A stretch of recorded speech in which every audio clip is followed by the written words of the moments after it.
பார்க்கல, பேசக்கூட இல்ல. வரவே இல்லை. அட்டை போடுறது அன்னைக்கு வந்தா அட்டை வந்து கடைசியா அட்டை போட்டு போறப்போ எப்ப நர்ஸ் அந்த சிஸ்டர் சொல்லி அனுப்புறாங்க, எப்ப அந்த பொண்ணை பார்த்துக்கோ, இந்த பொண்ணு வீக்கா இருக்குது, உடம்பு இருக்கு, நீ பார்த்துக்கோன்னு சொல்லி அனுப்புறேன். எங்க அப்பா கிட்டே நேரடி நான் பார்த்துக்கிறேன், இதுக்கு எல்லாத்துக்கும் காரணம் நான் தான், எங்க அப்பா கிட்டே நேரடியாக சொல்லி, அவங்க அண்ணனுக்கிட்டேயும் சொல்லி, அவங்க அம்மா கிட்டேயும் சொல்லி, எல்லாரும் எதிரிலையும் சொல்லிட்டு, இன்னைக்கு என்னை வந்து சாகடிக்கிறதுக்கும் என் குழந்தைய சாகடிக்கிறதுக்கும் சொல்லிட்டு தள்ளி விட்டுருவேன், நீ செத்துருவ, குழந்தையும் நீ செத்துருவேன்னு சொன்ன விஷயம் மேம் கம்ப்ளைண்ட் கொடுத்தேன். அந்த கம்ப்ளைண்ட் கொடுத்ததுனால தான் மேம் எஸ்கேப் ஆகி போயிட்டான்.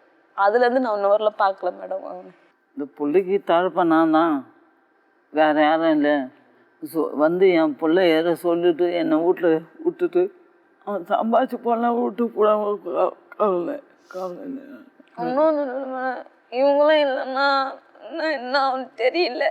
அந்த யோசனை இப்போ பேசு, அப்போ நம்ம பேச்சு கேட்கட்டியா, தாய் தவன் பேசி கேட்டியா, அந்த பேச்சு கேட்டியா? இப்போ ப்ராக்டிக்கல் ப்ராப்ளம் யோசிச்சு பாருங்களேன். இந்த குழந்தைய வச்சுட்டு அவள் எப்படி வேலைக்கு போவா? அவங்கள பாருங்களேன், முடியாத கையும் வராது, இந்த கால் வராது. இவங்க எப்படி காப்பாற்றுவாங்க?